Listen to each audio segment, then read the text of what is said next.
اعوذ باللہ من الشیطان الرجیم بسم اللہ الرحمن الرحیم الم تر ان اللہ یسبح له من فی السماوات والارض والطیر صافات کل قد علم صلاته وتسبیحہ واللہ علیم بما یفعلون صدق اللہ العظیم رب اشرح لی صدری ویسر لی امری واحلل عقدۃ من لسانی یفقہوا قولی۔ سورہ نور کا 5واں رکوع جو ہم پڑھ چکے ہیں اس کے بارے میں یہ بات نوٹ کر لیجئے کہ جس طرح سورہ بقرہ کے پہلے 2 رکوعوں میں 3 قسم کے انسانوں کی تفصیل بیان ہوئی، وہاں وہ بنیادی طور پر ایک دعوت اور تحریک کے رد عمل میں جو لوگ مختلف شکلیں صورتیں اختیار کرتے ہیں، جو رد عمل مختلف شکلیں اختیار کرتا ہے، اس کے اعتبار سے ایک وہ جو مومنین صادقین ہیں، وہ ہر چہ بعد بعد جب اس دعوت کو قبول کرتے ہیں تو اس کیفیت کے ساتھ کہ اب جو ہو سو ہو۔ ایک وہ لوگ ہیں کہ جو کسی ضد کی وجہ سے، تعصب کی وجہ سے، ہردرمی کی وجہ سے، کسی تکبر کی وجہ سے، حسد کی وجہ سے اس کے انکار پر کمر کس لیتے ہیں، اور وہ لوگ جو ہیں کسی صورت بھی ماننے والے نہیں ہوتے۔ ایک بین کچھ مانتے ہیں کچھ نہیں مانتے، وہ چلتے ہیں پھر ٹھٹک کر کھڑے رہ جاتے ہیں، آسانی ہو تو کوئی 2-4 قدم چل لیے، کوئی مشکل وقت آیا تو پھر اوندے منہ گر گئے۔ اسی کی ایک تمثیل سورہ حج میں آ چکی ہے، وَمِنَ النَّاسِ مَن يَعْبُدُ اللَّهَ عَلَى حَرْفٍ فَإِنْ أَصَابَهُ خَيْرٌ اطْمَأَنَّ بِهِ وَإِنْ أَصَابَتْهُ فِتْنَةٌ انقلب عَلَى وَجْهِهِ خَسِرَ الدُّنْيَا وَالْآخِرَةَ۔ اسی طرح یہاں اس رکوع میں بھی 3 قسم کے انسانوں کا تذکرہ ہے، لیکن یہ ایک مختلف اعتبار سے ہے۔ ایک وہ لوگ ہیں کہ جن کے دلوں میں حقیقی ایمان پیدا ہوا، ان کی فطرتیں بھی نیک تھیں، صالح تھیں، سلیم تھیں، اور پھر وہ وہی آسمانی سے بھی صحیح طور پر مستفیض ہوئے، ان کا باطن جگمگا اٹھا اور ان کے دلوں میں نیکی حقیقی معنی میں پیدا ہو گئی، اور اس کے لیے جو ایک نقشہ ہے ان کے سیرت و کردار کا وہ بھی کھینچ دیا گیا۔ ایک وہ لوگ ہیں کہ جن کے اندر سرے سے دنیا پرستی اور دنیا ہی کی شہوات اور خواہشات اور لذات، اس کے سوا کسی شے کا کوئی گزر ہی نہیں، وہ بالکل اس کے برعکس ہے۔ پہلے نور علی نور اور دوسرے ظلمات بعضها فوق بعض۔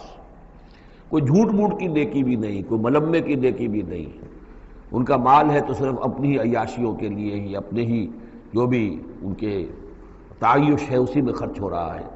لہذا یہ وہ لوگ ہیں کہ وہ ایمان سے بھی محروم اور کسی جھوٹ موٹ کی نیکی سے بھی ان کے ہاں کسی نور کا سرے سے گزر ہی نہیں، ظلمات بعضها فوق بعض۔ اور اس کے لیے تمثیل دی گئی ہے کہ گہرے سمندر کے اندر جو اندھیرا ہوتا ہے، ایبسلیوٹ ڈارکنس،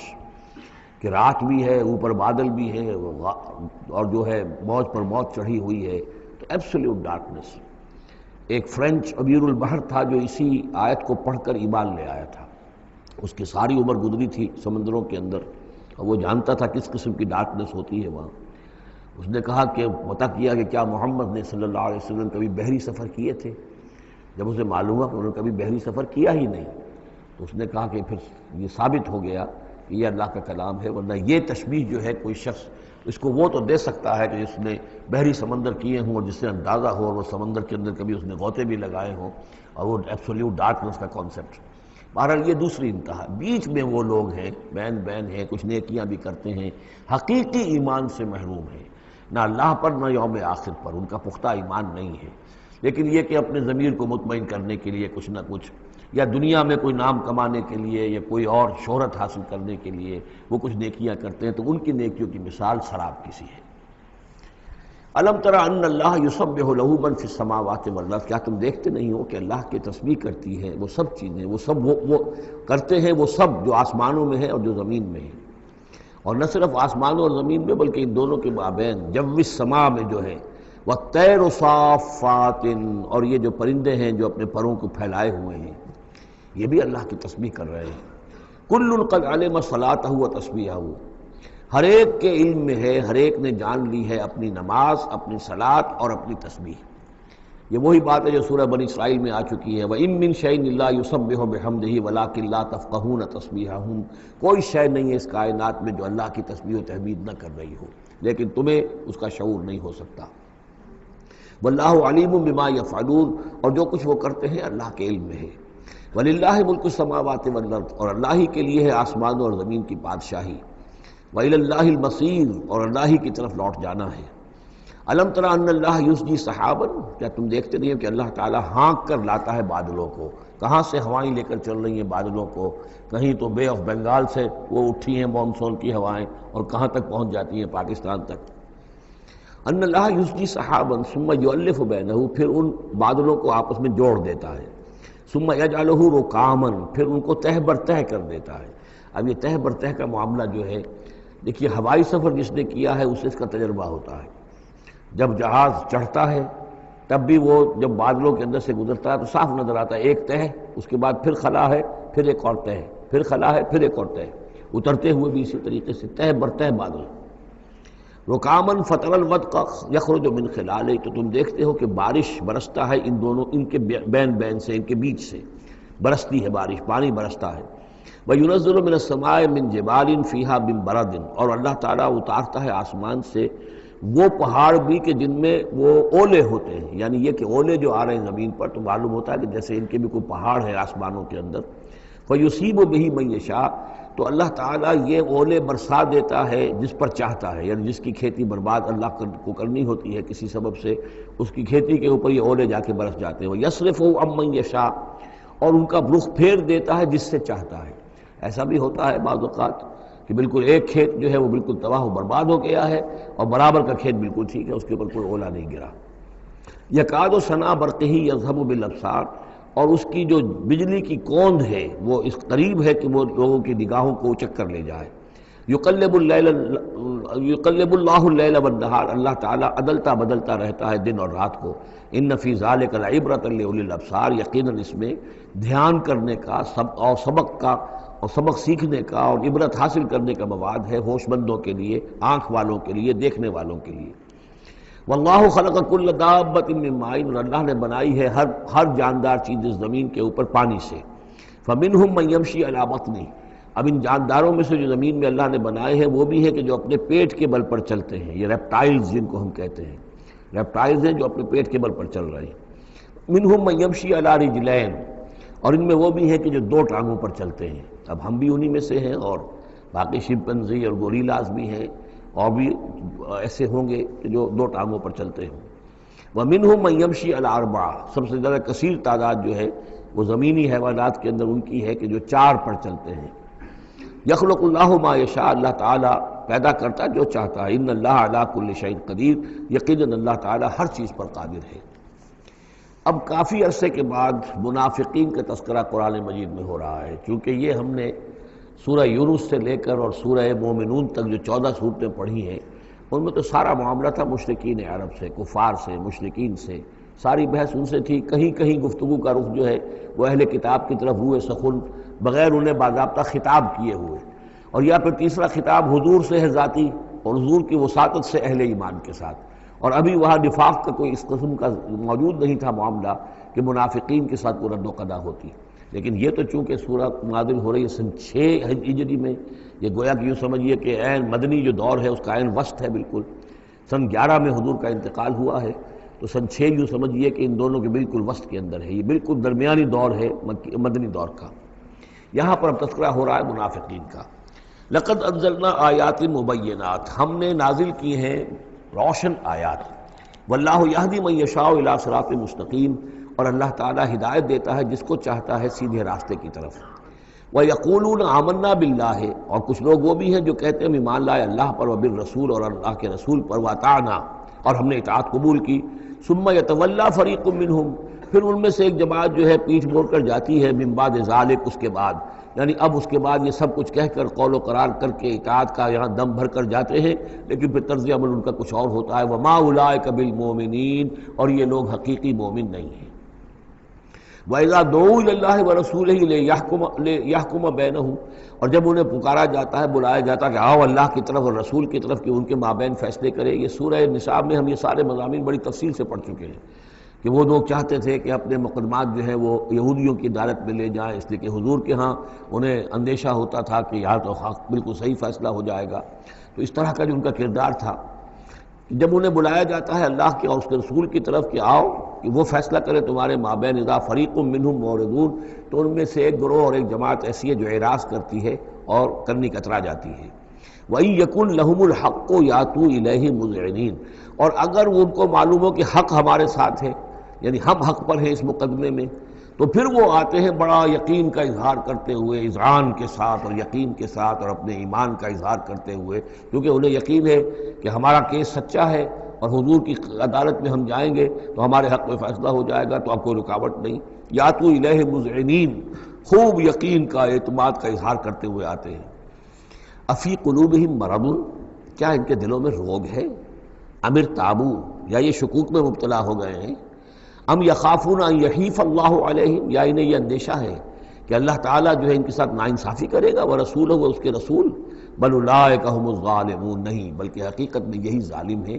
ایمان کی اصل حقیقت سے چونکہ یہ محروم ہے، لہذا ساری غلطی ان کے اپنے کردار میں ہے۔ انما کان قول المؤمنین اذا دعوا الی اللہ ورسولہ لیحکم بینہم، جو حقیقی مومن ہوتے ہیں ان کو تو جب بلایا جاتا ہے اللہ کی طرف اور اس کے رسول کی طرف کہ وہ فیصلہ کرے ان کے مابین، تو ان کا قول تو یہی ہوتا ہے ان یقولوا سمعنا واطعنا، کہ وہ کہتے ہیں کہ ہم نے سنا اور ہم نے مانا، ہم حاضر ہیں، جو بھی فیصلہ محمد رسول اللہ کا ہوگا ہم اسے بصر و چشم تسلیم کریں گے۔ انما کان قول المؤمنین اذا دعوا الی اللہ ورسولہ لیحکم بینہم ان یقولوا سمعنا واطعنا واولئک هم المفلحون، اور یقیناً وہی لوگ ہیں جو پھر فلاح پانے والے ہیں۔ ومن یطع اللہ ورسولہ، اور جو اللہ کی اور اس کے رسول کی اطاعت کرتا ہے، ویخشى اللہ ویتقہ، اور اللہ کا خوف بھی رکھتا ہے اور اس کا تقوی اختیار کرتا ہے، فاولئک هم الفائزون، تو یقیناً وہی لوگ ہیں کہ جو کامیاب ہونے والے ہیں۔ وَأَقْسَمُوا بِاللَّهِ جَهْدَ أَيْمَانِهِمْ، اور وہ قسمیں کھا کھا کر کہتے ہیں، اللہ تعالیٰ کی قسمیں کھاتے ہیں اپنی امکانی حد تک، لئن امرتہم، اے نبی اگر آپ حکم دیں گے، لَيَخْرُجُنَّ، تو وہ لازماً نکل جائیں گے۔ آپ حکم دے دیے میں ہم حاضر ہیں، ویسے میری یہ مجبوری ہے، یہ میری تکلیف ہے، یہ مسئلہ ہے، ویسے آپ حکم دیں گے اگر تو میں بالکل حاضر ہوں۔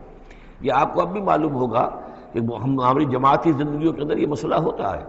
کہ کوئی امیر ہے، اس نے ایک بات کہی ہے، کھل کر اس نے کہہ دیا ہے کہ میں یہ چاہتا ہوں کہ معاملہ اس طرح کیا جائے۔ اب کچھ لوگ کرنے کتراتے ہیں، اچھا جی اگر آپ حکم دیں گے تو میں کروں گا۔ لیکن یہ کیا بات ہے؟ جب وہ امیر ہے آپ کا، وہ بات کہہ رہا ہے، تو اس کی بات کو آپ حکم کیوں نہیں سمجھ رہے؟ اسی طریقے سے حضور صلی اللہ علیہ وسلم نے جب فرما دیا ہے کہ نکلنا ہے، اب دشمن کے مقابلے کے لیے نکلو، اب وہ آپ چاہتے ہیں پی کال کر کے حضور ایک ایک کی خوشامد کریں کہ آئیے آپ ضرور نکلیے، خدا کے لیے ضرور چلیے، یہ حضور کرنے والے نہیں ہیں۔ وَأَقْسَمُوا بِاللَّهِ جَهْدَ أَيْمَانِهِمْ، اور یہ اللہ کی قسمیں کھا کھا کر کہتے ہیں اپنی امکانی حد تک، لئن امرتہم، اے نبی آپ کا حکم ہوگا تو میں حاضر ہوں، لَيَخْرُجُنَّ، ہم ضرور نکلیں گے۔ قُلْ لَا تُقْسِمُوا، اے نبی ان سے کہیے تم قسمیں مت کھاؤ، طاعۃ معروفہ، معروف طریقے پر اطاعت اختیار کرو۔ تم نے اعلان کیا ہے کہ تم مجھ پر ایمان لائے ہو، تم نے اعلان کیا ہے کہ تم مجھے اللہ کا رسول سمجھتے ہو، اب جو میں کہہ رہا ہوں اسے قبول کرو، اختیار کرو۔ یہ کیا ہے کہ میں کسی کو ایک ایک کو علیحدہ علیحدہ حکم دوں؟ ان اللہ خبیر بما تعملون، یقیناً جو کچھ تم کر رہے ہو اللہ اسے باخبر ہے۔ قل اطیعوا اللہ واطیعوا الرسول، اے نبی کہہ دیجئے۔ اب دیکھیے نوٹ کر لیجئے، سورہ نساء میں نے تفصیل سے آپ کو بیان کیا تھا کہ منافقین پر تین ہی چیزیں بھاری تھیں۔ نمبر ایک، حضور کی شخصی اطاعت کرنا۔ نمبر دو، جہاد اور قتال کے لیے نکلنا۔ نمبر تین، ہجرت۔ تین ایشوز کے اوپر بڑی تفصیل سے وہاں گفتگو ہو چکی ہے۔ یہاں اطاعت رسول کو جو ہے، جو پہلا مضمون تھا سورہ نساء میں، اسی کو زیادہ موقت کیا جا رہا ہے۔ قل اطیعوا اللہ واطیعوا الرسول، کہیے ان سے اطاعت کرو، اللہ کی اطاعت کرو، اس کے رسول کی صلی اللہ علیہ وسلم۔ فإن تولوا، پھر اگر یہ پیٹھ موڑ لیں، اگر تم منہ پھیرو گے، اگر منہ موڑ لو گے، فإنما علیہ ما حمل، تو سن لو ہمارے نبی پر ذمہ داری ہے اس کام کی جو ہم نے ان پر ڈالا ہے۔ وعلیکم ما حملتم، اور تم سے باز پرس ہوگی اس کی جو تمہارے اوپر ڈالا گیا ہے۔ یعنی نبی نے جو ذمہ داری تھی اللہ کا دین تم تک پہنچایا، اللہ کے احکام پہنچا دیے، ان کا کام جو ہے اس پر ختم ہو گیا۔ اب اطاعت کرنا، اس کی تعمیل کرنا، اس کے حکم پر چلنا، اللہ کے دین کے لیے تن من دھن لگانا، اور یہ سارا کام تمہیں کرنا ہے۔ تو جو ان کی ذمہ داری ہے وہ ادا کریں گے، اور اللہ کے ہاں ان سے ان کے بارے میں سوال کر لیا جائے گا، اور جو تمہاری ذمہ داری ہے ظاہر بات ہے کہ اس کے جواب بھی تمہیں کرنی ہے۔ اس میں یہ بھی ہوتا ہے بسا اوقات کہ کسی شخص کو یہ گمان ہو جائے، ظاہر بات ہے میں نے آپ کو سنایا تھا کہ ایک شخص نے کہہ دیا تھا حضور سے، اے دل یا محمد، اے محمد عدل سے کام لیجیے صلی اللہ علیہ وسلم. بڑی گستاخی کے ساتھ اس نے کہا، گویا کہ الزام لگایا کہ آپ یہ جو صدقات کی جو تقسیم کر رہے ہیں یا مال غنیمت تقسیم کر رہے ہیں اس میں آپ عدل سے کام نہیں لے رہے. تو حضور نے بھی غصے میں جواب دیا تھا کہ انما عدل فلم یا عدل، اگر میں عدل نہیں کروں گا تو کون کرے گا. اسی طریقے سے ہو سکتا ہے کسی جماعتی زندگی کے اندر کوئی امیر ہے اور اس سے کوئی شخص یہ محسوس کرے، اس کا ساتھی، کہ مجھ پر زیادتی کی ہے انہوں نے، امیر نے زیادتی کی ہے. کوئی بات نہیں، امیر نے زیادتی کی ہے تو امیر اس کی جواب دہی اللہ کے ہاں کر لے گا، اللہ تعالیٰ کے ہاں جواب دہی ہو جائے گی. اور اگر ہو سکتا ہے اس کے کچھ جو بھی نیکیاں ہے وہ تمہارے حساب میں اللہ تعالیٰ درج کر دے، لینا دینا وہاں ہو جائے گا، ڈیبٹ کریڈٹ ہو جائے گا. لیکن اس کا مطلب یہ ہو کہ ناراض ہو کر بیٹھ رہا ہو کہ اب اپنی ذمہ داری ادا نہیں ہو رہی، تو پھر تو جواب دہی تمہاری ہو جائے گی اللہ کے ہاں، ایکسپلیشن کال تمہاری ہو جائے گی کہ ناراض ہو کر بیٹھ رہے ہیں کیونکہ انہوں نے میرے ساتھ یہ کیا ہے لہذا میں بس اب کام کچھ نہیں کروں گا. یہ تو گویا کہ ایک منفی طرز عمل ہے. تمہیں جواب دہی کرنی ہے اپنے فرائض کی، اپنی ذمہ داریوں کی. تو یہ جماعتی زندگی سے متعلق بعض بہت اہم ہیں جو مباحث اس سورہ مبارکہ میں آئے ہیں، اور ان میں سے بعض ہمارا جو منتخب نصاب نمبر 2 ہے جو اس سورہ مبارکہ کی آخری آیات ہیں وہ اس کے ایک درس کی حیثیت سے اس میں شامل ہے. تو جماعتی زندگی جو ہے، جب ایک جماعت بنانی پڑے گی، اگر دین کا کام کرنا ہے تو اکیلے اکیلے تو نہیں ہو سکتا. جماعت کا نظم ہو، ایک ڈسپلن ہو، ایک حزب اللہ وجود میں آئے جو سورہ مائدہ میں ہم دیکھ آئے ہیں فَإِنَّ حِزْبَ اللَّهِ هُمُ الْغَالِبُونَ. غلبہ جو ہے تو وہ حزب اللہ کو اللہ تعالیٰ دیتا ہے. ید اللہ علی الجماعہ، جماعت کے اوپر اللہ کا ہاتھ ہے، جماعت کی وہ اللہ کی نصرت اور تائید حاصل ہوتی ہے. اس جماعتی زندگی کے بعد ایسے نفسیاتی معاملات ہوتے ہیں اور اس کے اندر بعض ایسے حساس مسائل ہوتے ہیں کہ جن کے بارے میں بڑی عمدہ رہنمائی دی گئی ہے مختلف مقامات پر. ان پر ہم نے پھر مرتب کیا ہے منتخب نصاب، مطالعہ قرآن حکیم کا منتخب نصاب نمبر 2. قُلْ اطیعوا اللہ وَاطیعوا الرَّسُولَ فَإِن تَوَلَّوْا فَإِنَّمَا عَلَیْهِ مَا حُمِّلَ. ان پر جو ذمہ ہے وہ ان کی اپنی ذمہ داری کا، اور تمہارے اوپر جو بوجھ ہے، جو تمہاری مسئولیت ہے وہ تمہاری ذمہ داری کی. وَإِن تُطِیعُوهُ تَهْتَدُوا. اور جان لو یہ اللہ کے رسول ہیں، اگر تم ان کی اطاعت پر کاربند رہو گے تبھی تم ہدایت یافتہ ہوگے. وَمَا عَلَى الرَّسُولِ إِلَّا الْبَلَاغُ الْمُبِينُ. اور ہمارے رسول پر سوائے صاف صاف پہنچا دینے کے اور کوئی ذمہ داری نہیں ہے. اب جو آیت آ رہی ہے یہ بھی طویل آیات میں سے اور عظیم ترین آیات میں سے آیت استخلاف، یہ خلافت کا جو اللہ تعالیٰ نے وعدہ کیا ہے اس امت سے. وعد اللہ الذین آمنوا منکم وعملوا الصالحات. اے مسلمانوں، اللہ کا وعدہ ہے تم میں سے ان لوگوں کے ساتھ جو ایمان اور عمل صالح کی شرطیں پوری کر دیں گے.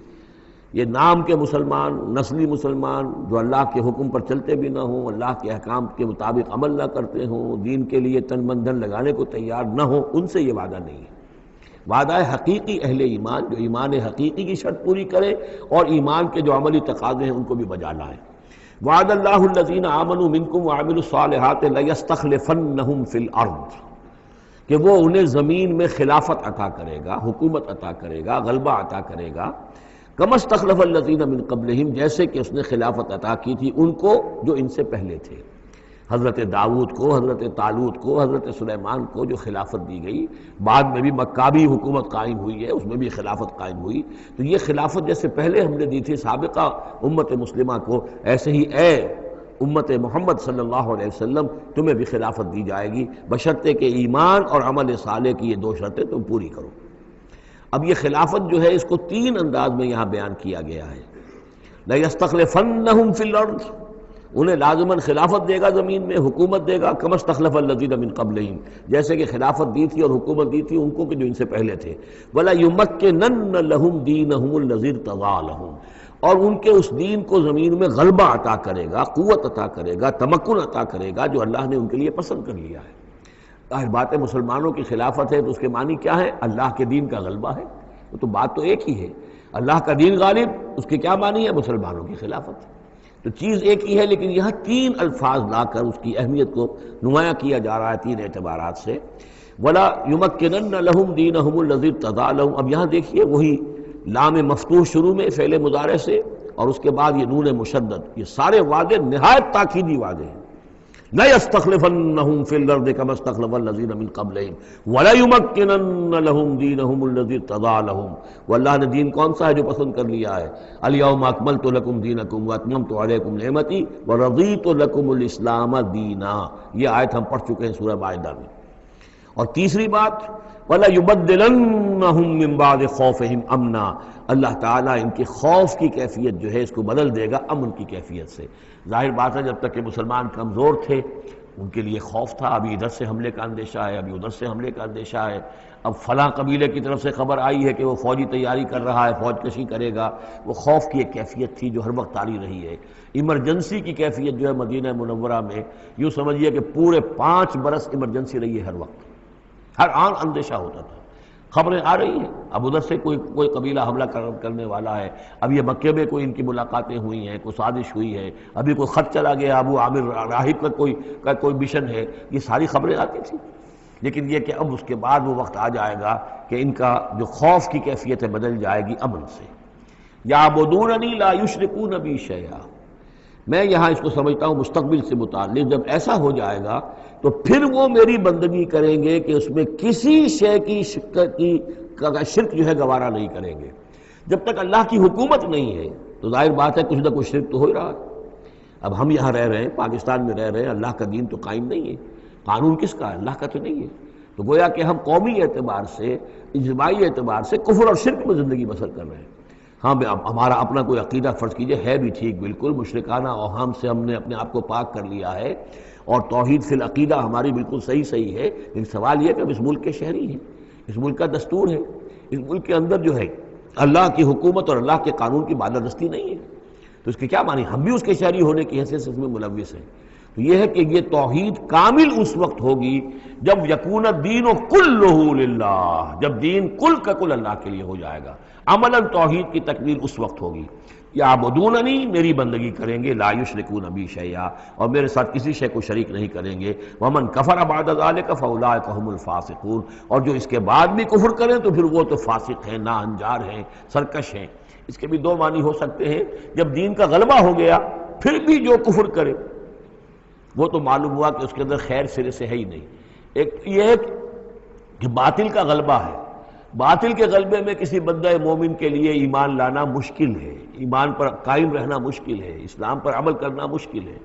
لیکن جب دین غالب ہو گیا ہو تو اب تو ظاہر بات ہے کہ اب تو ساری رکاوٹیں دور ہو گئیں، اب تو ایک شخص کی کسی کی اپنی فطرت ہی میں کجی آ چکی ہے، کوئی پرورٹڈ نیچر کا شخص ہے تبھی وہ رہے گا کہ جو اسلام سے دور رہے۔ ومن کفر بعد ذلک فاولئک هم الفاسقون، اور میرے نزدیک اس کا ایک مفہوم یہ بھی ہے کہ ہمارے ان 3 پختہ وعدوں کے بعد بھی جو شخص کمر ہمت نہ کس لے اور اس کام کے لیے کھڑا نہ ہو جائے، گویا کہ وہ ہماری بات کا کفر کر رہا ہے، انکار کر رہا ہے، اسے ہمارے ان وعدوں پر یقین نہیں ہے۔ ومن کفر بعد ذلک فاولئک هم الفاسقون، تو وہ تو گویا کہ فاسق ہے اور سرکش ہے اور ناہنجار ہے۔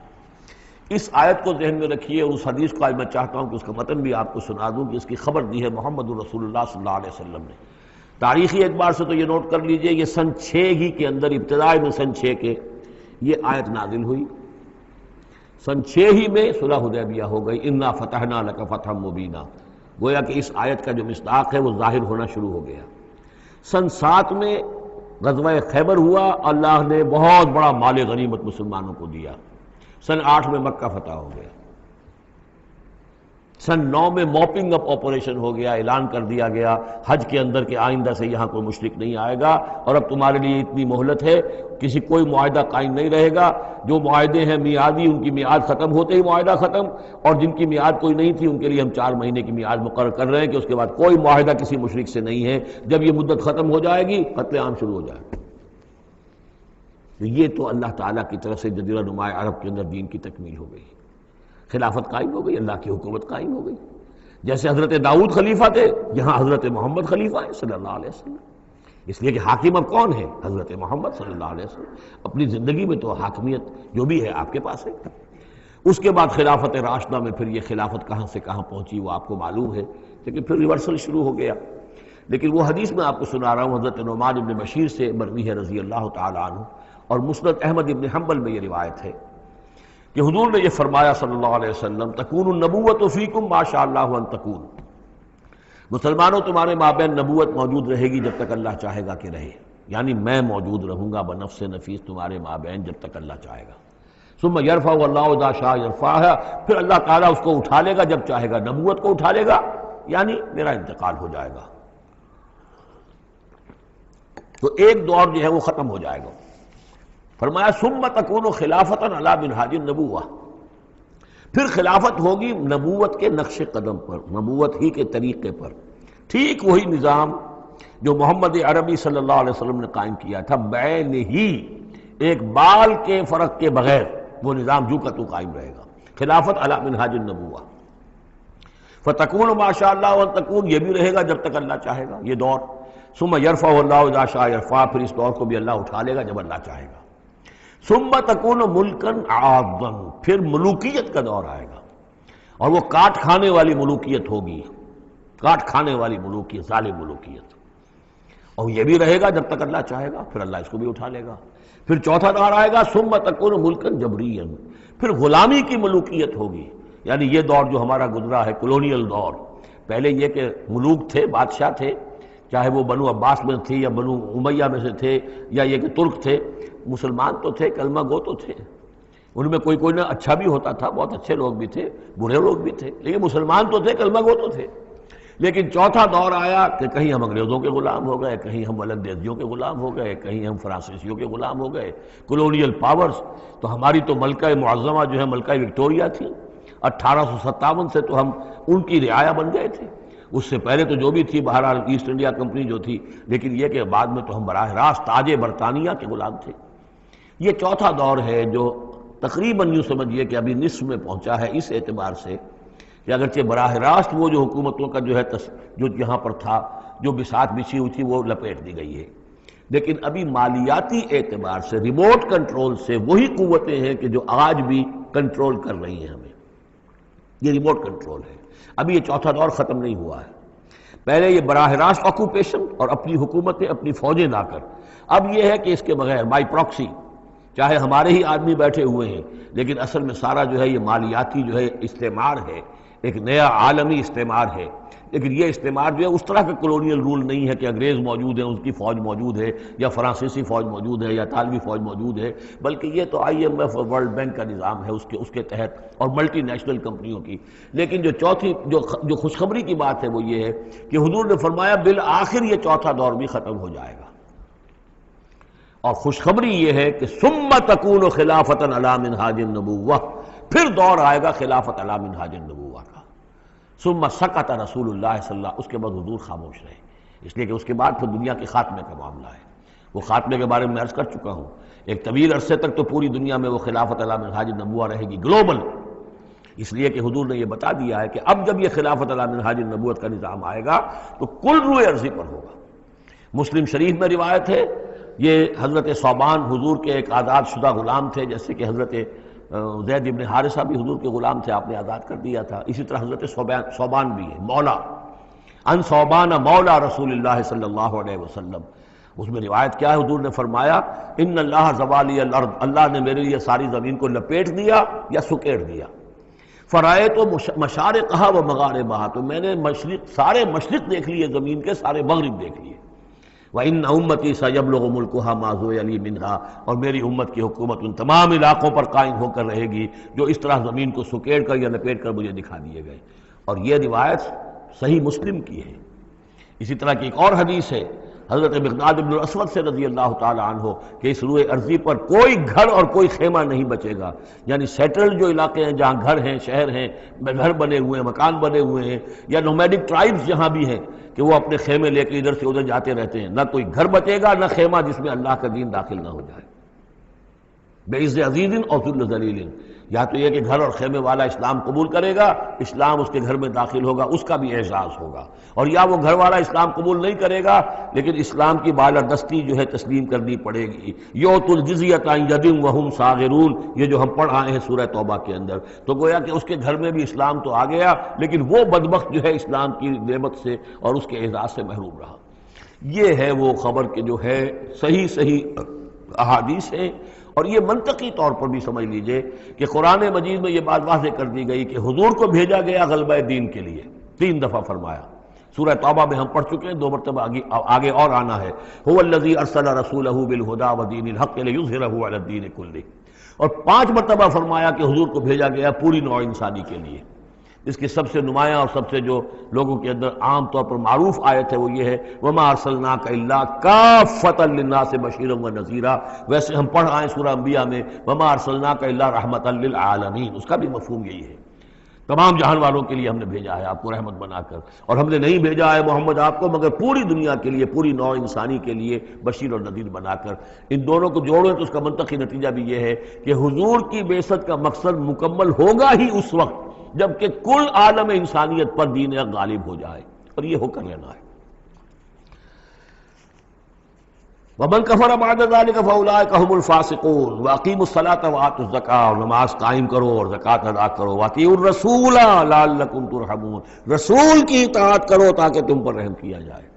چونکہ روح سخن منافقین کی طرف ہے، اور میں نے آپ کو بتایا تھا ان پر جو شاخ گزر رہی تھی وہ در حقیقت رسول کی اطاعت تھی۔ بار بار کہتے تھے یہ اپنے جی سے بات کہہ دیتے ہیں، آیت تو ابھی اتری نہیں،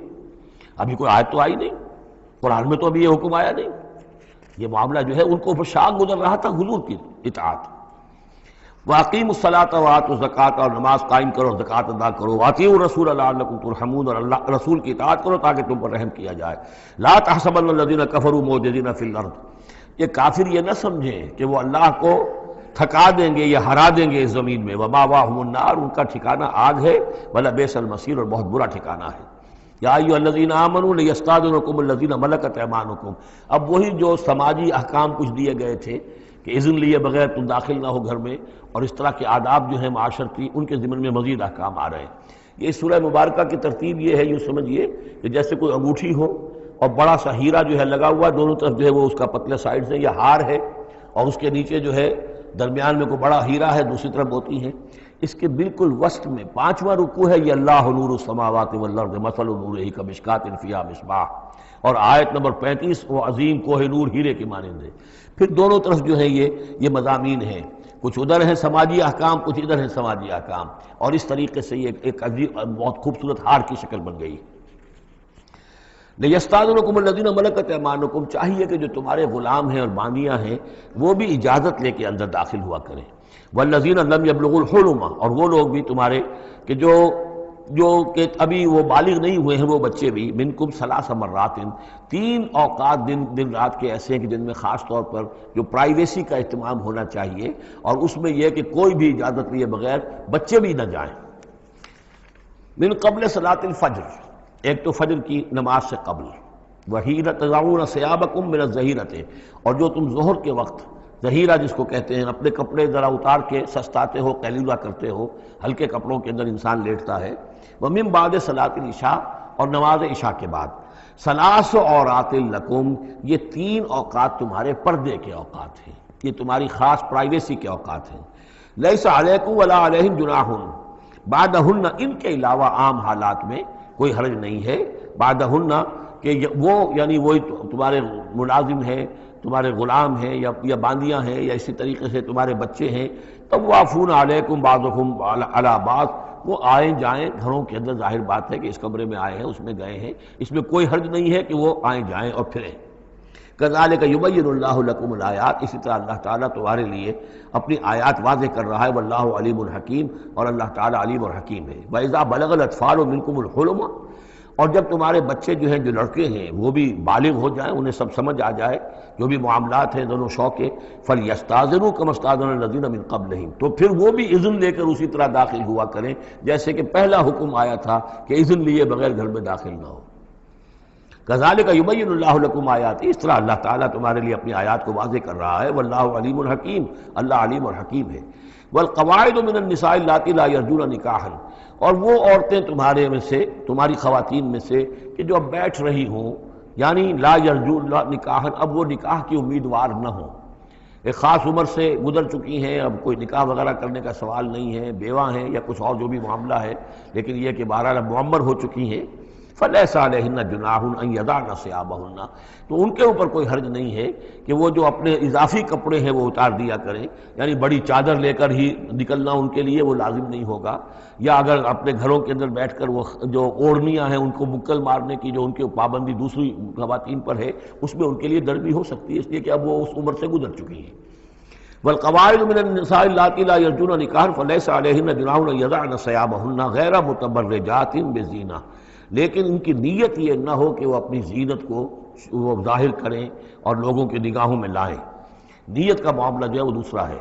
وَأَن يَسْتَعْفِفْنَ خَيْرٌ لَهُنَّ، اور اگر وہ اس معاملے میں احتیاط ہی کریں تو بہتر ہے، اس رعایت سے فائدہ نہ اٹھائیں تو بہتر ہے، اس لیے کہ شیطان جو ہے وہ ہر وقت طاق میں لگا رہتا ہے، نہ معلوم کس وقت اس کے دل میں کیا خیال پیدا کر دے۔ واللہ سمیع علیم، اور اللہ سب کچھ سننے والا اور جاننے والا ہے۔ لیس علی الاعمی حرج،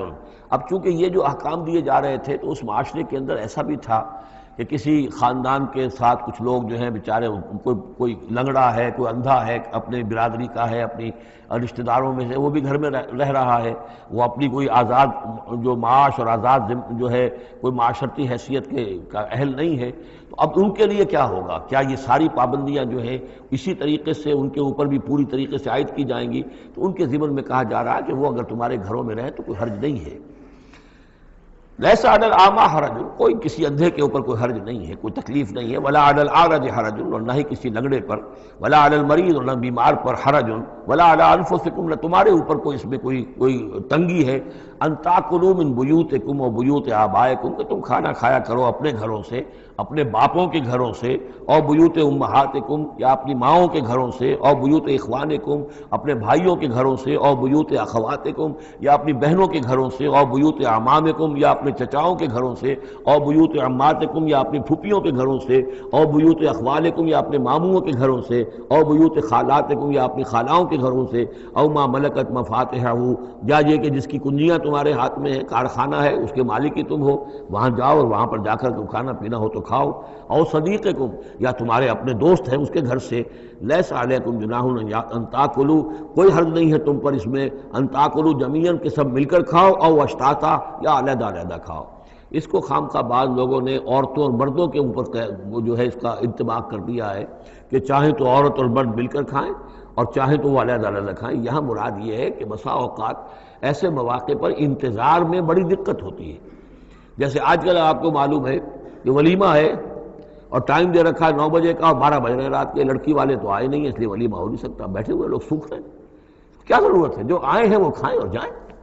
لہذا یہ نہیں ہے کہ سب کے سب جمع ہو کر ہی اور ایک ہی جمعیت ہو تبھی وہ کھائیں، بلکہ یہ کہ اپنی ضرورت کے تحت جیسے بھی ہو، اگر سب مل جل کر بیٹھ کر کھائیں تب بھی کوئی حرج نہیں، اور اگر علیحدہ علیحدہ گروپس کے اندر یہ کھا لیا جائے تب بھی کوئی حرج نہیں۔ یہ مجلسی احکام جو دیے جا رہے ہیں، اس سے مراد یہ نہیں ہے کہ سطر اور حجاب کے احکام بھی یہاں پہ ٹوٹ جائیں گے، اور یہاں پر جو ہے گھریلو جو ہے اگر پارٹیز کوئی تھرو کی گئی ہیں تو اس میں کوئی پردے وردے کی حاجت نہیں ہے، اس میں مرد اور عورتیں جو ہیں وہ مخلوط طور پر شریک ہو جائیں، معاذ اللہ، یہ مراد نہیں۔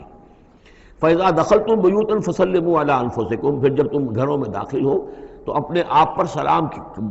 بھیجا کرو، یعنی انفسکم سے مراد ہے گھر میں رہنے والے جو ہیں وہ تمہارے ہی میں سے ہیں، تمہارے رشتہ دار ہیں، عزیز ہیں، یا تمہارے اپنے گھر میں بھی داخل ہو تو السلام علیکم کہو۔ تحیۃ من عند اللہ مبارکۃ طیبۃ، یہ دعا ہے اللہ کے پاس سے، اللہ نے تمہیں سکھائی ہے السلام علیکم، اور یہ مبارک بھی ہے اور پاک بھی ہے۔ کذالک یبین اللہ لکم الآیات لعلکم تعقلون، اسی طرح اللہ تعالیٰ تمہارے لیے اپنی آیات کو واضح کر رہا ہے، کھول کر بیان کر رہا ہے تاکہ تم عقل سے کام لو۔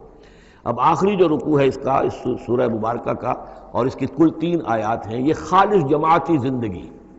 وہ جو جہاد اور قتال کے لیے یا کسی اور اجتماعی کام کے لیے حضور جب نکلتے تھے اور اہل ایمان آپ کے ساتھ ہیں، اس وقت کیا صورتحال ہونی چاہیے۔ انما المؤمنون الذین آمنوا باللہ ورسولہ، مومن تو صرف وہی ہیں جو ایمان لائے اللہ پر، اس کے رسول پر، وَإِذَا كَانَ مَعَهُ عَلَىٰ أَمْرٍ جَامِعٍ، اور جب وہ ہوتے ہیں ان کے ساتھ یعنی رسول کے ساتھ کسی اجتماعی کام کے ضمن میں، لم یذهبوا حتیٰ یستاذنوہ، تو وہاں سے جاتے نہیں ہیں جب تک کہ اجازت نہ لے لیں۔ اب آپ نکلے ہیں کسی کام کے لیے، ایک نفری ہے آپ کے ساتھ، لیکن یہ کہ کوئی کہیں کھسک جائے کوئی کہیں کھسک جائے تو یہ تو صحیح نہیں ہے۔ وہ تو یہ ہے کہ اب اس اجتماعی نظم کا تقاضا یہ ہے کہ اب جہاں بھی وہاں سے کوئی عذر پیش آ گیا ہے، کوئی ایسی مجبوری ہے، کوئی جانا ہے تو اجازت لے کر جائیں۔ علی امر جامع لم یذهبوا حتى یستاذنوہ، جب تک کہ اذن نہ لے لیں۔ ان الذین یستاذنونک اولئک الذین یؤمنون باللہ ورسولہ، یقیناً جو اے نبی جو لوگ آپ سے اجازت لیتے ہیں وہی ہیں کہ جو ایمان رکھتے ہیں اللہ پر، اس کے رسول پر۔ فاذا استاذنوک، پھر جب وہ آپ سے کوئی اجازت مانگے، رخصت مانگے، لبعض شانہم، اپنی کسی عذر کی وجہ سے، فاذن لمن شئت منہم، تو اجازت دے دیجئے جسے آپ چاہیں۔ مطلب یہ ہے کہ جو لیڈر ہے، جو اس وقت سپہ سالار ہے، اسے معلوم ہے سچویشن کیسی ہے، میرے پاس پہلے ہی نفری،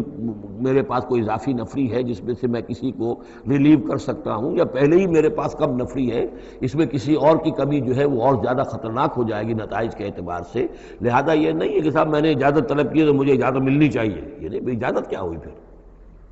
یہ تو وہی ہے جو تھانے داروں کسی معافی مانگتی ہے، اچھا میں نے تو کچھ نہیں کیا لیکن اگر آپ سمجھتے ہیں کہ میں نے کچھ کیا تو میں معافی مانگتا ہوں۔ یہ تو در حقیقت الٹی دھونس ہے کہ آپ بڑے کمینے آدمی ہیں، میں نے تو کچھ کیا نہیں تھا پھر بھی آپ سمجھ رہے ہیں کہ میں نے کچھ کیا ہے، تو میں اتنا اونچا ہوں کہ پھر میں معافی مانگتا ہوں۔ یہ در حقیقت وہ انداز نہیں ہے۔ اجازت تو طلب کرنی ہے تو یہ ہے کہ اجازت لے کر اجازت ملے،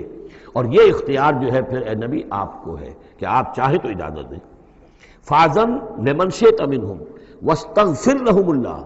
اور اس پر بھی ان کے لیے استغفار کیجئے اللہ سے، کیونکہ انہوں نے ظاہر بات ہے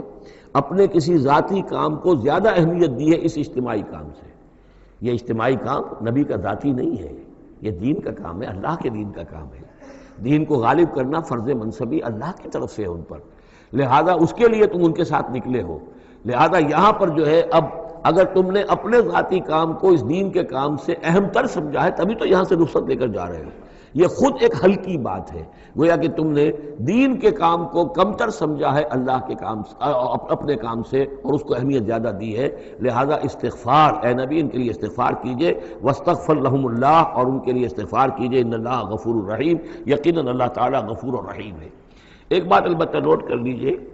کہ یہ مضمون جب سورہ توبہ میں آیا ہے تو اس سے اگلا قدم ہے، یہ چونکہ ہے سن 6، وہ ہے سن 9،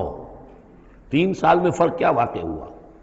ابھی تو فرمایا گیا ہے کہ جو اجازت لے کر جاتا ہے نبی وہ وہی ہے کہ جو واقعی ایمان رکھتا ہے، لیکن وہاں فرمایا گیا جو ایمان رکھتے ہیں وہ اجازت لیتے ہی نہیں۔ وہ جو موقع تھا وہ تھا نفیر عام کا موقع، وہ موقع تھا نہایت ہی سمجھیے ایمرجنسی کا موقع، اس موقع پر اجازت طلب کرنا ہی در حقیقت اس بات کی علامت تھی کہ یہ منافق ہے، لہذا وہاں روکا گیا۔ آپ نے کیوں اجازت دے دی؟ عفی اللہ عنک لما اذنت لہم، کیوں آپ نے اجازت دے دی؟ آپ کی اجازت آپ نہ دیتے تب بھی انہوں نے جانا نہیں تھا، تو ان کا جو نفاق کا پردہ چاک تو ہو جاتا نا، ان کی حقیقت تو کھل جاتی۔ تو یہ وقت کے حوالے سے ہے، اور اس کو درجہ بندی بھی کہہ سکتے ہیں۔ ایک وہ لوگ ہیں جو اس دین کے کام کے لیے اس درجے ہمتن اپنے آپ کو پیش کر چکے ہیں کہ دنیا کے کسی بھی کام کو اس سے اہم تر نہیں سمجھتے، وہ کہتے ہیں اجازت طلب کریں گے۔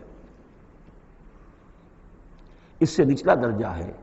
کہ وہ لوگ ہیں جو دین کے اس کام میں لگے ہوئے ہیں لیکن کم سے کم نظم کی اتنی پابندی تو کرتے ہیں کہ اگر کہیں انہیں ضرورت پیش آ گئی جانا ہے تو اجازت لے کر جائیں۔ اس سے نیچے وہ لوگ ہیں جو اجازت کے بغیر ہی کھسک گئے تو معلوم ہوا ان کا تو سرے سے اس کام سے سرے سے کوئی تعلق ہے ہی نہیں۔ تو درجہ بندی ہے، سیڑھیاں ہیں، اوپر کی سیڑھی کے اعتبار سے درمیانی سیڑھی نیچے ہے، لیکن نیچے والی سیڑھی کے اعتبار سے درمیانی اونچی ہے۔ تو یہ ریلیٹیو معاملہ جو ہے رہے گا کہ ایک وہ لوگ ہیں جو سرے سے اس کا بھی خیال نہیں کرتے کہ اجازت لیں، اجتماع ہے، کوئی اس کی معذرت بھی نہیں کی ہے، نہ بعد میں کی ہے، نہ پہلے کہا ہے کہ میں نہیں آ سکتا، معلوم ہوا کہ انہیں کچھ طرح سے احساس ہی نہیں ہے کہ ہم کسی نظم کے پابند ہیں اور ہماری کوئی ذمہ داری ہے۔ اس سے بہتر کم سے کم وہ لوگ ہیں کہ جو اپنا عذر پیش کر دیتے ہیں، اجازت لے لیتے ہیں۔ لیکن اس سے بھی بہتر اونچا درجہ ہے کہ دنیا کے کسی بھی کام کو دین کے اس کام سے اہم تر مت سمجھو، اللہ تعالیٰ تمہارے کام سنوارے گا، اللہ تعالیٰ تمہاری ذمہ داری قبول کر لے گا، تم اللہ کے کام کے لیے نکلو۔ لا تجعلوا دعاء الرسول بینکم کدعاء بعضکم بعضا، تم یہ رسول کا بلانا اپنے مابین ایسے نہ سمجھ لو جیسے تمہارا آپس میں ایک دوسرے کو بلانا ہوتا ہے۔ بلانا یہ بھی ہے، آپ نے کسی کو دعوت دی، میرے گھر آئیے کھانا کھائیے، رسول نے دعوت دی، کیا یہ برابر ہو جائے گا معاملہ؟ لیکن ایک بلانا یہ ہے کہ رسول پکار رہا ہے تمہیں کہ آؤ اللہ کی راہ میں چلو میرے ساتھ، ایک یہ کہ کوئی عام آدمی آپ کو کہہ رہا ہے بھائی میرا ایک کام ہے، ذرا میرے اس کام کے لیے تھوڑی دیر کے لیے آ جائیے، کچھ مجھے چاہیے، مدد چاہیے، تو زمین و آسمان کا فرق ہو گیا۔ اور تیسرے معنی اس کی یہ بھی ہے کہ دعا سے مراد یہ کہ مخاطب ہونے کا انداز، تم جس طرح ایک دوسرے سے بات کر لیا کرتے ہو ایسے رسول کے ساتھ بات نہ کر لیا کرو، ان کے مقام کو، ان کے ادب کو۔ یہ سورہ حجرات میں جا کر تفصیل سے ہی بات آئے گی، لا ترفعوا اصواتکم فوق صوت النبی ولا تجہروا لہ بالقول کجہر بعضکم لبعض ان تحبط اعمالکم۔ تو یہ تینوں مفہوم اس کے ہیں۔ قد یعلم اللہ الذین یتسللون منکم لواذا، اللہ کو خوب معلوم ہے تم میں سے وہ لوگ جو اوٹ لے کر کھسک جاتے ہیں، یعنی کہیں نکلے تو ہیں درج ہو گیا کہ یہ بھی جانے والوں میں ہے، کہیں دیکھا کہ کوئی دیکھ نہیں رہا کھسک گئے، یا اجتماع ہے بیٹھے ہوئے ہیں وہیں پر اب بات آئی ہے کہ اب ایک مہم درپیش ہے، اب انہیں سمجھ میں آ گیا کہ اب نام مانگے جائیں گے، کون لوگ اس کے لیے اپنے آپ کو والنٹیئر کرتے ہیں، تو اس سے پہلے کہ وہ مرحلہ آئے وہ وہاں سے کھسک جائیں۔ یتسللون منکم، جو سٹک جاتے ہیں کھسک جاتے ہیں آنکھ بچا کر لواذا، فلیحذر الذین یخالفون عن امرہ، تو انہیں ڈرنا چاہیے کہ جو رسول کے معاملے میں رسول کے بات کی مخالفت کرتے ہیں، ان تصیبہم فتنۃ، کہ ان پر کوئی عذاب اللہ کی طرف سے آ جائے، کوئی پکڑ آ جائے، کوئی بہت بڑی آزمائش آ جائے، اور یصیبہم عذاب علیم، یا ان کے اوپر کوئی بہت بڑا دردناک عذاب آ جائے۔ الا ان للہ ما فی السماوات والارض، آگاہ ہو جاؤ، یقیناً اللہ ہی کے لیے ہے جو بھی کچھ ہے تمام آسمانوں میں اور جو بھی کچھ ہے زمین میں۔ قد یعلم ما انتم علیہ، اللہ خوب جانتا ہے کہ تم کس مقام پر کھڑے ہو، تمہاری حیثیت کیا ہے، حقیقت کیا ہے، ایمان کتنا ہے، کتنے پانی میں ہو، تمہارے اعمال کیسے ہیں، ما انتم علیہ، جس حال میں تم ہو اللہ خوب جانتا ہے۔ وَيَوْمَ يُرْجَعُونَ إِلَيْهِ، اور جس دن کہ وہ لوٹائے جائیں گے اللہ کی طرف، فَيُنَبِّئُهُم بِمَا عَمِلُوا، تو اللہ تعالیٰ ان کو جتلا دے گا جو کچھ کے عمل انہوں نے کیے ہوں گے۔ واللہ بکل شیء علیم، اور اللہ ہر چیز کا علم رکھنے والا ہے۔ یہاں تیسرا گروپ جو ہے مکی اور مدنی صورتوں کا وہ ختم ہو گیا۔ مکی صورتیں 14، مدنی صرف 1، سورہ نور۔ اب یہ چوتھا گروپ شروع ہو رہا ہے، اور اس میں 8 صورتیں جو ہیں وہ مکی آئیں گی، جن میں سے 4 الف لام میم سے شروع ہوں گی، سورہ عنکبوت اور سورہ روم، سورہ لقمان، سورہ سجدہ، اور 4 جو ہیں یہ مختلف، ایک تو بغیر کسی حروف مقطعات کے ہے، یہ سورۃ الفرقان یہ پہلی ہے، اور پھر 3 جو ہیں ان کے اندر مختلف جو ہیں آئیں گے حروف مقطعات۔ یہاں سے وہ گروپ اب شروع ہو رہے ہیں کہ جن کا مرکزی مضمون توحید ہے، اس لیے کہ اگرچہ ویسے یہ چوتھا گروپ شروع ہو رہا ہے، لیکن چونکہ مکی صورتوں کا تو یہ تیسرا ہی گروپ ہے۔ مکی پہلی صورت، پہلے گروپ کے اندر صرف سورہ فاتحہ ہے، وہ ویسے بھی مکی مدنی کی تقسیم سے بلند تر ہے، تو گویا کہ 2 جو پہلے گروپ آئے، جن میں سے پہلے میں صرف 2 مکی صورتیں تھیں، الانعام، الاعراف، دوسرے میں یہ 14 سورہ یونس سے لے کر مومنون تک، بلکہ ہاں مکی صورتیں۔ اب یہ تیسرا گروپ ہے سورۃ الفرقان سے لے کر اور سورہ سجدہ تک، یہ 8 صورتیں ہیں۔ اس کے بعد مدنی صورت آئے گی سورہ احزاب، اور سورہ احزاب مانوی اعتبار سے جوڑا ہے سورہ نور کا۔ بسم اللہ الرحمن الرحیم، تبارک الذی نزل الفرقان علی عبدہ لیکون للعالمین نذیرا، بڑی بابرکت ہے وہ ہستی جس نے کہ الفرقان نازل فرمایا اپنے بندے پر۔ یہ تیسری صورت ہے کہ جس کے مطلع میں پہلی آیت میں حضور کا جو تذکرہ ہے وہ عبد کی نسبت سے ہے۔ سورہ بنی اسرائیل، سبحان الذی اسریٰ بعبدہ لیلا من المسجد الحرام الی المسجد الاقصی، سورہ کہف، الحمدللہ الذی انزل علی عبدہ الکتاب، اور یہاں پر اب یہ تیسری صورت ہے، تبارک الذی نزل الفرقان علی عبدہ لیکون للعالمین نذیرا، تاکہ ہو جائیں تمام جہان والوں کے لیے خبردار۔ اس قرآن کے ذریعے سے محمد الرسول اللہ کی رسالت ہے جو تا قیام قیامت جاری رہے گی۔ جس کو بھی قرآن پہنچ گیا، حضور کا انذار پہنچ گیا، وہ آیت یاد کر لیجئے سورہ انعام میں آئی تھی، قل اوحی الی ھذا القرآن لانذرکم بہ ومن بلغ، جس کو بھی قرآن پہنچ جائے، اب آگے پہنچانا امت کا کام ہے۔ الذی لہ ملک السماوات والارض، وہ کہ جس کے لیے ہے بادشاہی آسمانوں اور زمین کی، ولم یتخذ ولدا، یہ بہت مشابہ ہے سورہ بنی اسرائیل کی آخری آیت سے، اس نے کسی کو اپنی اولاد نہیں بنایا، ولم یکن لہ شریک فی الملک، اور نہ ہی اس کا کوئی ساجی ہے حکومت میں، حکومت کے اختیارات میں، حاکمیت میں، وخلق کل شیء، اور اسی نے ہر شے کو پیدا کیا، وہ خالق ہے تنہا، باقی سب مخلوق ہیں، فقدرہ تقدیرا، اور ہر شے کی پھر اس نے ایک اندازہ مقرر کر دیا ہے، ہر شے کے لیے ایک اندازہ ہے۔ واتخذوا من دونہ آلہۃ،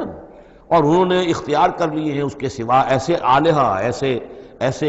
دیوی اور دیوتا، لا یخلقون شیئا وہم یخلقون، جو کسی بھی شے کی تخلیق نہیں کرتے بلکہ وہ تو خود مخلوق ہیں، ولا یملکون لانفسہم ضرا ولا نفعا، اور نہ انہیں اختیار خود اپنے بارے میں کسی برائی کا یا بھلائی کا ہے، نہ کسی اچھائی کا اور نہ کسی برائی کا، ولا یملکون موتا ولا حیاتا ولا نشورا، نہ انہیں اختیار ہے موت کا، نہ اختیار ہے جینے کا، نہ اختیار ہے جی اٹھنے کا۔ وقال الذین کفروا ان ھذا الا افک افتراہ، اور کہا ان کافروں نے، یا یہ کافر کہتے ہیں کہ یہ کچھ نہیں ہے، یہ قرآن جو ہے یہ گھڑ لیا ہے اس کو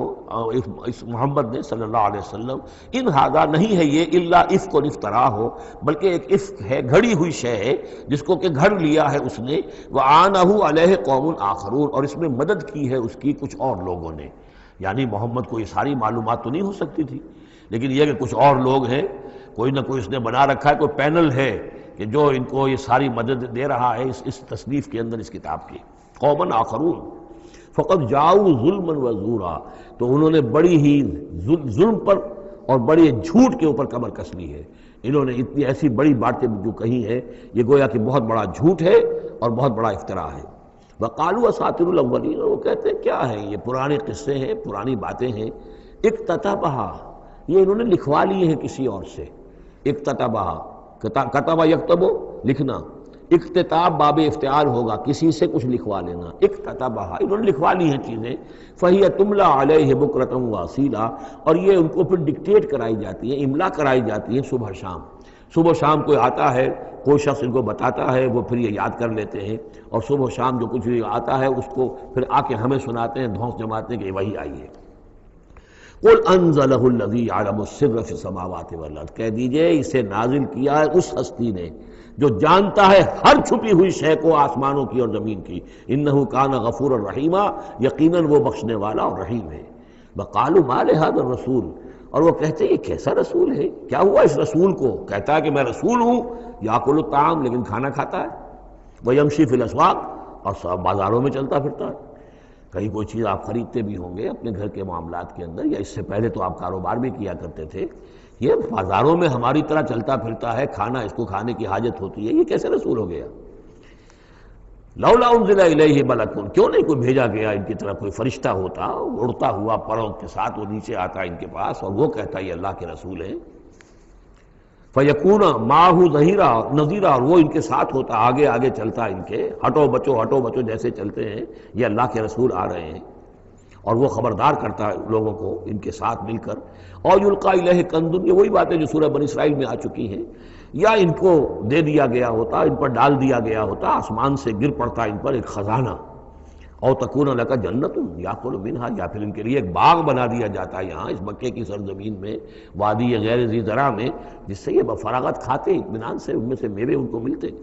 وقال الظالمون ان تتبعون الا رجلا مسحورا، اور کہا ان ظالموں نے کہ تم لوگ نہیں پیروی کر رہے ہو، نہیں ان کی باتوں پر دھیان دے رہے ہو،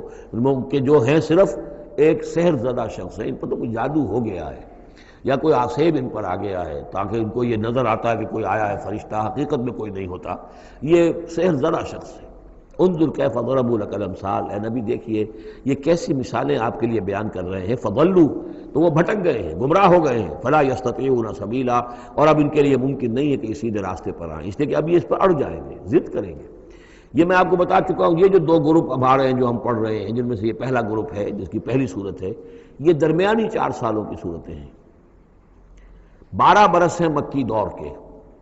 پہلے 4 سال کی صورتیں بالعموم وہ ہیں جو سورہ قاف سے آگے ہیں،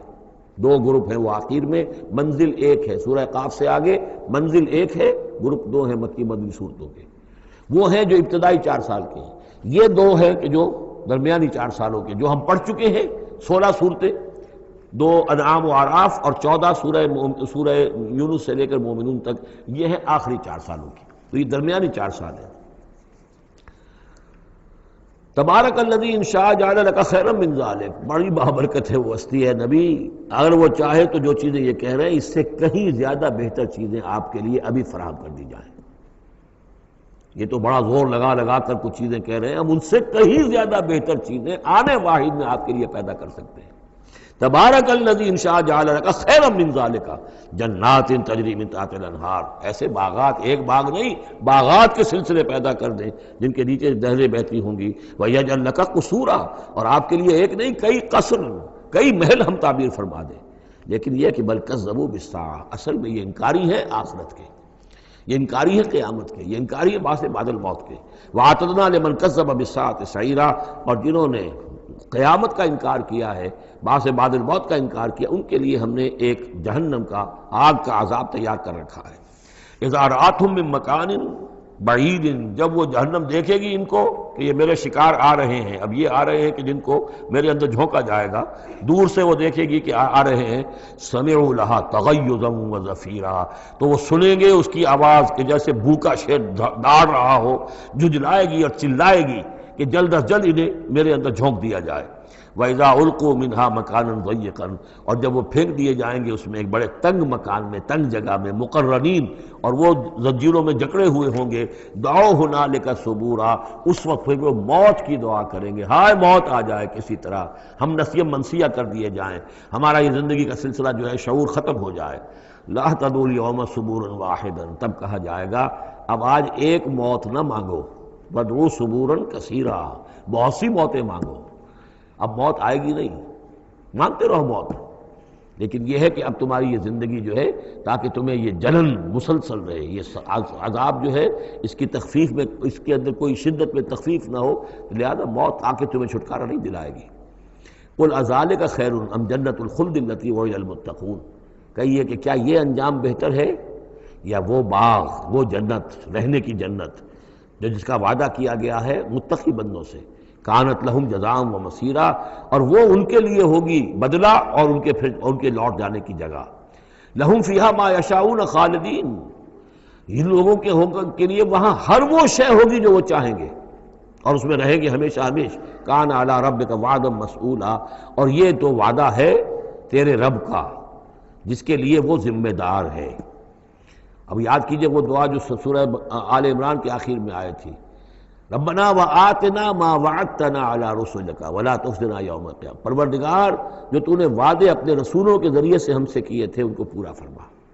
اللہ تعالیٰ اپنے وعدوں سے پھرے گا نہیں، اللہ تعالیٰ ان وعدوں کو پورا کرے گا، اور وہ اس کو سمجھتا ہے کہ یہ میری ذمہ داری ہے کہ میں اپنے وعدے پورے کروں۔ وَيَوْمَ يَحْشُرُهُمْ، اور جس دن کہ وہ ان سب کو جمع کرے گا، وَمَا يَعْبُدُونَ مِن دُونِ اللَّهِ، اور جن کو یہ پوجتے تھے اللہ کے سوا، فَيَقُولُ أَأَنْتُمْ أَضْلَلْتُمْ عِبَادِي هَؤُلَاءِ، وہ جمع کر لیں گے ان فرشتوں کو بھی جن کو نام کے اوپر بت بنا لیے گئے، یا اولیاء اللہ کی ارواح آ جائیں گی، یا انبیاء ہوں گے، حضرت عیسیٰ ہوں گے، یا اور بھی جس کو بھی جس کے ساتھ یہ گستاخی اور ظلم کیا گیا ہو، اللہ ان سب کو جمع کرے گا اور پوچھے گا أَأَنْتُمْ أَضْلَلْتُمْ عِبَادِي هَؤُلَاءِ، کیا آپ لوگوں نے میرے ان بندوں کو گمراہ کیا تھا؟ اب ہم ضلوا السبیل، یا وہ خود ہی گمراہ ہو گئے تھے، سیدھے راستے سے بھٹک گئے تھے۔ قالوا سبحانک ما کان ینبغی لنا ان نتخذ من دونک من اولیاء، وہ کہیں گے اللہ تو پاک ہے اس سے، اور یہ تو ہمارے لیے تو یہ سرے سے ممکن ہی نہیں، ہمارے لیے یہ کسی طرح روا ہی نہیں تھا کہ ہم تیرے سوا کسی کو اپنے ولی بنا لیں، ہم نے ان لوگوں کو ولی قرار نہیں بنایا، ولیکن متعتہم وآباءہم، یعنی یہ کہ جیسے ولایت باہمی ہے، اللہ اہل ایمان کا ولی اور مومن اللہ کے ولی، اللہ ولی الذین آمنوا یخرجہم من الظلمات الی النور، اور اللہ الا ان اولیاء اللہ لا خوف علیہم ولا ھم یحزنون، تو یہی رشتہ ہونا چاہیے تھا ان معبودوں کے ساتھ اگر وہ برحق ہوتے، کہ وہ اس کے ولی ہوتے اور وہ ان کے ولی ہوتے، لیکن فرمایا کہ یہ ہو ہی نہیں سکتا کہ ہم ان سے کوئی رشتہ استوار کرتے۔ ما کان لنا ما کان ینبغی لنا ان نتخذ من دونک من اولیاء ولکن متعتہم وآباءہم، لیکن اے اللہ